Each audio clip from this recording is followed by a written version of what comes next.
Before the birth of time, there is only the spiritual causal ocean, a silent void. Reclining here in a state of Yoga Nidra is the primeval entity Mahavishnu, the source of everything yet to come. As this supreme form breathes, millions of golden spheres emerge from the pores of his skin. These are the seeds of entire universes, each one a world waiting to be born. Within this infinite field of gold, the narrative narrows to a single sphere, tracking its movement into the deep isolation of the void.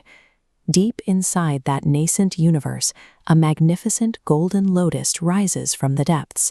Seated upon it is Lord Brahma, the first conscious being, waking for the first time. Brahma feels a powerful internal impulse to create, a drive known as sisriksha.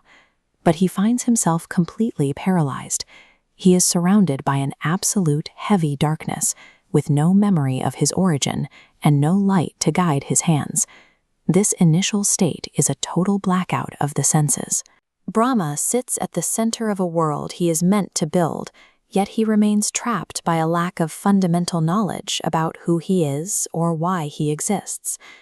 The silence is suddenly broken by the Venu Ninada, the piercing, transcendental sound of a divine flute vibrating through the vacuum. This vibration carries the Gayatri mantra. It enters Brahma's ears not as mere music, but as the concentrated essence of all spiritual knowledge. Guided by this sound, Brahma enters a state of deep meditation. The mantra initiates him, clearing the internal obstructions that kept him blind to the nature of his own soul. The suffocating darkness shatters. A blinding golden light pours through the fractures of the material void, revealing the architecture of the cosmos. This awakening establishes a cosmic principle. The path through the darkness requires a transmission from beyond the material realm. Brahma's vision is a gift of sound, granted from the spiritual plane. This represents the divide between the spiritual and material. The Supreme Lord remains in his unpolluted realm, never directly touching the turbulent energy called Maya. Instead, material creation is a delegated act, beginning with the interaction between Sambhu and Maya to generate the physical world. Brahma's vision now ascends past the material sky. He sees that this realm is guarded by 10 symbolic tridents, designed to block those who try to approach the absolute through mechanical logic or intellectual force alone. Moving past the realms of liberated souls and crossing the boundary of the Viraja River, his sight enters Svetadvipa, a plane of absolute, untouched purity. At the center of this spiritual atmosphere, he discovers Goloka, a self-luminous 1,000-petaled lotus that serves as the highest station of existence. Brahma observes that the material universe we inhabit is a shadow, a perverted reflection of this perfect, eternal spiritual structure. At the very whirl of the lotus, the center of the absolute, Brahma finds a specific person rather than a faceless energy. He finally sees the primeval Lord, Govinda. Govinda appears as an eternally youthful cowherd. He resides in a landscape built of chintamani, spiritual gems, where every tree fulfills desires and every sound is a song.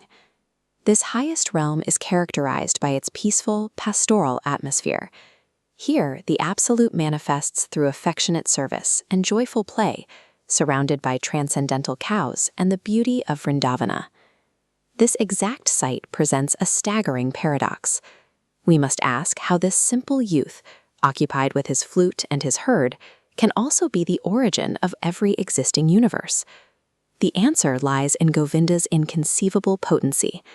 While he remains eternally in his pastoral home, he is simultaneously present in his fullness within every single atom of the material world.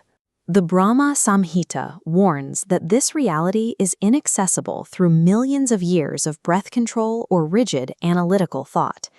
These tools only reach the outskirts of his lotus feet.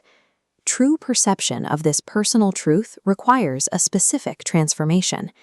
It is only visible when the eyes of the seeker are tinged with the salve of love, or Premanjana Charita. Brahma's journey reveals that the Absolute is an eternal exchange of affection. It is a reality that only becomes fully visible through the practice of bhakti, pure, unalloyed devotion.